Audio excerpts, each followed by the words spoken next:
We're all going to die. What's the point there? I learned this when I was 20 years old. I deployed to Tajia, Iraq, about 12 miles or so north of Baghdad.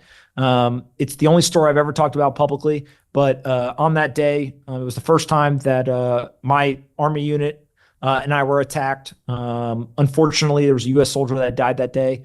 And at 20 years old, it's a pretty formative experience because you realize, wait a minute, this is a guy who wasn't part of our unit. He showed up, Sergeant Mark Baum, and he was there to help us. Right, pretty selfless act to come while we needed help. Him and his unit showed up.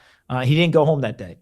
And when you realize that, you say, I got a new lease on life because I am going home today. But more importantly is that I'm going to have the same fate as he is. Today was his day. One day it's going to be my day. And it took me years later to read Marcus Aurelius's Meditations. And in it, he talks a lot about coming to terms with our mortality. And it just struck me. I said, oh my God, this is something that's been going on for thousands of years. At some point, every man and woman comes to terms with, I'm going to die. Some of them don't come to terms with it until they're on their deathbed and moments away. Some of them come to terms with it when they're much younger. It's one of the greatest gifts I ever got in life was I realized that at 20 years old. Because then, as I said earlier, I used to drive my motorcycle too fast. I used to do all kinds of crazy stuff. It's because I knew I was going to die. And I wanted to fit all of life I could into the 435. And so a lot of it came from the fact that I realized we're all going to die. And it's morbid. We don't want to talk about it. Kind of scary. It's overwhelming, but it's going to happen. And so you can either ignore reality or not. But once you realize that you're going to die, all of a sudden you care about a lot less things. What that person that lives down the street is saying about you, who cares? When you're dead, no one's going to remember who you are. No one's going to remember who they are. Right? Go live your life, enjoy your stuff, do what you want to do in life. And I just think, again, kind of feeding back into like, what is an extraordinary life? You may live an extraordinary life while you're alive, but once you die, it's over. And so if you know there's a finite time, there's a finite end to this thing, then pack as much as you can into it, and you're going to end up being in a much better position, much happier, I think, than if you didn't. One of the beauties of living in London is I get to walk by a lot of graveyards. And there's one right near me called Bunhill Graveyard. And I love walking through that graveyard. It's got bodies in there for hundreds and hundreds of years, some from the plague. And, Anthony, when I walk by there, I always think to myself, what are those people thinking in the ground? Are they thinking that they wish they had another day on the sofa? Are they thinking that they're worried about what other people say about them? Or are they thinking that they had one more shot to do that crazy thing? Or were they wishing they had one more hour or one more day to shoot for that goal? And so I don't know, it's a little bit twisted, but I always find it really inspiring to walk through there and think, what do they wish they would have done? And based on that, what am I going to do that normally I might not do, knowing that I'm going to be there myself soon? So yeah, that's one of the benefits of living in an old city like this. Anthony, you mentioned your military experience.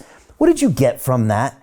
Because I didn't always know you were in the military, but now that I know it, I see things in you that I'm like, okay, some of your persona feels military, maybe your efficiency, maybe your structure, but like, what did you get from that?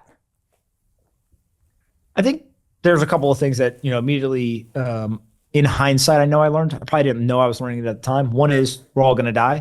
The second thing is the military really exposed me, especially in Iraq.